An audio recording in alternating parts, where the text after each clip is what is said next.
It's now time for the big story.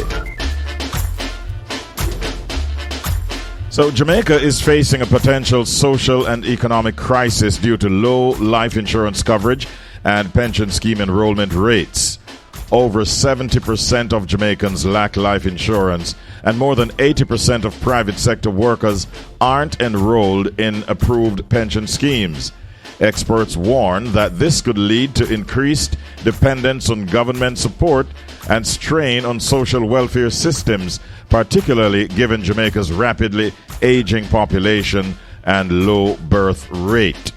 This morning, we're so very pleased to be joined by Professor Denise Eldemire Shearer, who is a medical doctor and well known as the island's resident aging expert. As I said to her off air, we haven't spoken for a minute, but we're very happy to have her on with us this morning. Good morning, Prof. How are you today? Good morning. I'm very well, thank you. Thank you so much for joining us at this early hour. Thank you for raising the topic. It's such an important one. And tell us why you say that, Prof. Because we are over 375,000 older people now, many of which are not on any form of pension. I think at the last time I had known, I see this morning's figure is 30, it was only 16%. Many do not have health insurance. And as you said, there's a falling birth rate. But equally important is that older people today are much more independent than they were 30 or 40 years ago. And they want to look after themselves and can't because of this. And we've been saying it for years. What are we doing wrong? And we're doing something wrong that we're not convincing young people that they have to make a pension plan. We're doing something wrong, and it's all of us. Yeah. And I was talking to a youngster recently, because this is one of my pet subjects, because aging is so much more than health or that. This is an important aspect. And he just said to me, but you all make it far too difficult for a youngster. You have big pension plans, etc. But what about those of us who are working, can I call it ad hocly? In other words, these are young, very good youngsters, but they don't have a permanent job. You know, they can work in IT or they can work in film and do things. We need to make our pension plans more flexible. That applies to NHT as well. NIS actually has a model that works if you think about it, because NIS has always said the unemployed and household helpers can contribute to NIS. So we need a flexible plan from the insurance agencies that youngsters, and they may miss a month or two. They may miss a month or two, because if they're not working and they can't eat, how can they play that? And then the other component is we're not getting to them. We're not educating them in their language. How do we convince somebody at 25, 26, which is when we want them to start, even if it's $5,000 a month? Yes. Because then they will have contributed for 40 or 45 years. Every little make a muckle. Yes. But we're not getting to them. We're not getting to them. I think we really need to make a bigger push in terms of showing Jamaicans how they ought to prioritize their long-term financial planning, and I think that's a big part of the problem that we're having. Would you say? I do, and I found it recently. I actually spoke at a insurance company's annual conference or whatever they called it, award ceremony. And, you know, when I got the invitation, I said, why are they asking me to speak? I can't speak on pensions. And I was told to speak on aging. I was told to speak on the increasing demographics. And the interest was phenomenal. I do not think half of the insurance agency agents understand what we're talking about. So you need to start with them. We need to make sure that all our agents understand the importance of what we're talking about. And selling insurance to me at 40 or 50 who has 2 or 3 children is different to selling it to a 20-year-old who has no responsibilities, but will have them in the future. Yes. I mean, cultural habits, I believe, play a very important role in terms of financial literacy and so on. And the attitude that generally the young have towards saving and retirement planning and insurance and so on. And I think a lot more work has to be done in that area. I think what the insurance companies need to do is get some behavior change specialists and do some focus group work with younger people. And younger here could be 35 and under because we're having children later. They have not yet bought a house. Sell them the importance of NHT. But then NHT has to be more flexible as well. And they need to have these individual plans. Not everybody has a business. And if I am young and I am starting out, I don't want to register my little company and have to pay all of those company registration fees. So it's about the industry getting together and looking at what the issues are, what the gaps are, and most importantly, how do we attack them? Because just saying we need to have better pension is not enough. It's not working. They've been doing that for a while. It's not working. We need to change mindset. As you said, we need to change culture. Yes. Prof, help us, if you will, to understand the potential economic and social implications of Jamaica's aging population and how can the country prepare for these challenges better? Let me start at your second one, which is the whole social implication. Yes. There are several social implications. The issues around caregiving have been in the media recently with some of the incidents. Now, that is something that you can prepare for. Because if you are 40, 45, you need to do an inventory. You need to ask yourself the question, in 20 years' time, I have a stroke, I'm taken to hospital. When they say, who do I call? You need to know who the person is to call. You may not have children in Jamaica. You may not want to be to call the children. You may feel too independent. So who is that close person to you that you and them have an arrangement? And it could be reciprocal. But we need to plan for getting older as we plan for everything else. How long am I going to continue to work? Yes. If I am going to retire because I must retire, what am I going to do? And what am I going to do is not just about money. Money's big, yes. But remember, when you retire at 65, you could have 20 years left. You're going to sit down at home and do nothing? So most women will plan to get involved in church, in those sort of things. What's your plan? Do you have a hobby? Are you going to volunteer? Are you going to do something, sell some plants, grow plants around the back, do your vegetable garden? But you have to have a plan for retirement, a social plan. Are you satisfied, Prof, with the support that comes from employers and businesses and so on for their employees in terms of retirement planning and their financial well-being later in life? We started too late.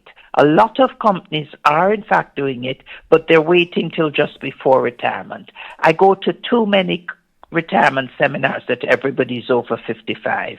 I think this retirement seminars and planning need to be much earlier, in their 40s.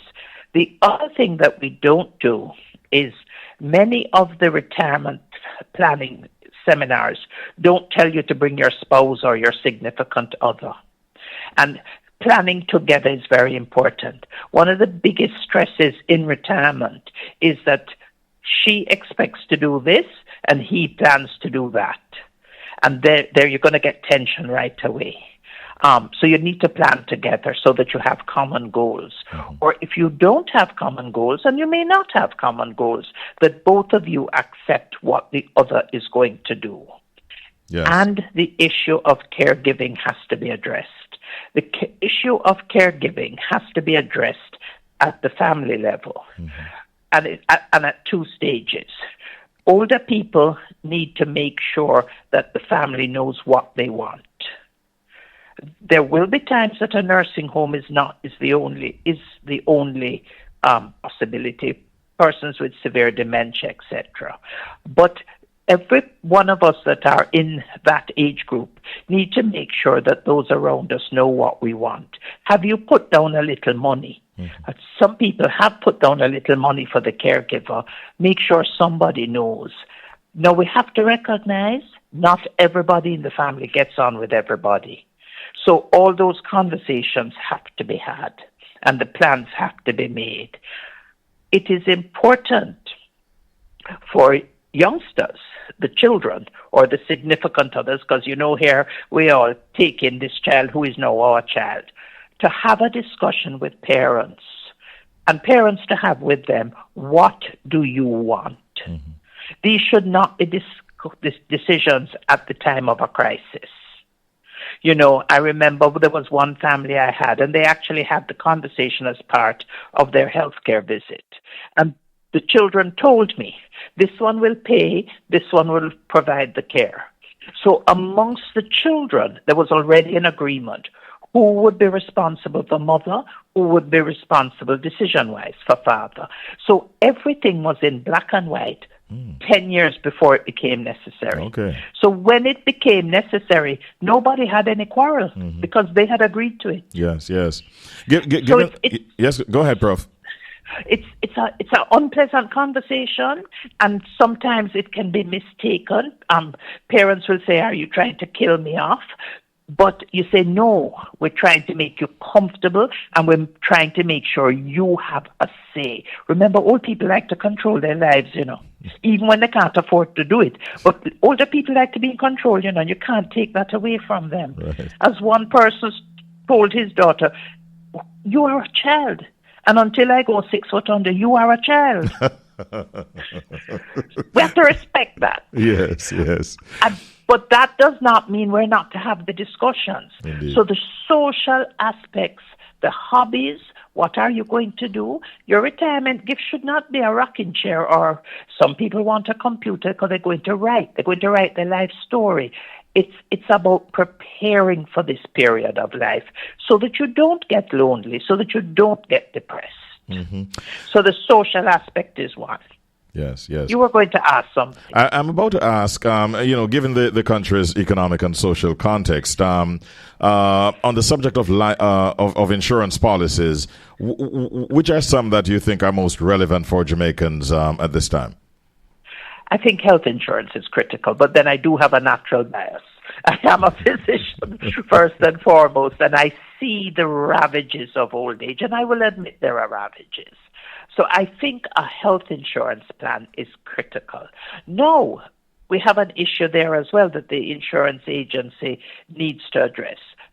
Some are, like CCRP, who are being the organization for which older people can have an insurance. Many companies end your health insurance when you retire. We have to address that, because your health insurance is being ended at a time that you need it most.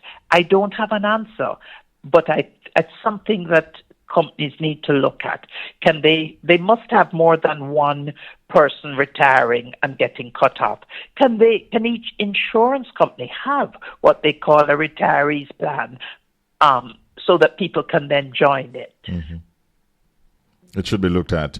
My final question this morning is really to ask you to highlight some of the potential solutions that we can use to address the issue of old age poverty again in Jamaica, given the limited pension coverage and the lack of financial preparedness among many of our retirees. Solutions. You have two sets of old age poverty. You have the social old age poverty, and I've given you the solution for that one. You have to look at your friends. You have to have a plan. You have to, don't depend on your children. And your children have their own children, their own lives. You need a close-knit group, and a group here is 2 or 3. For example, I know of church groups that now have WhatsApp groups. So they send out a WhatsApp every morning. If somebody does not just say noted or something, they go check on the person. So you have that social poverty that we have to address. And it's both urban and rural, because in rural areas you're so far apart. The financial one is one that we have to get younger people. The solution is really to avoid it, which means not thinking about only older people, but what is going to happen to middle-aged and younger people when they get old. For the older people, it's about looking at things to reduce it, putting in solar. Remember, if you've been NHT, you can get a solar loan. So it's about looking at how do you reduce costs, backyard gardens, things like that. Mm-hmm. And we have so many hobbies. So for older people still like to be part of the family, Christmas gifts, birthday gifts. Make your own cards. You can do your cards from dried flowers. We used to have somebody at Community Health who did beautiful cards. Some have gone into painting. So look at things around that you can get interested in, that you can still give gifts, that you can still be part of the family, so that you don't feel that you're the poor relative. Mm-hmm. Professor Denise Eldemire Shearer, it was such a wonderful pleasure talking with you this morning. Great catching up with you again, and I wish you all the best. Thanks again for your time and your thoughts. Thank you for raising the subject. Our pleasure. Take care, Prof. Have a great day. You too.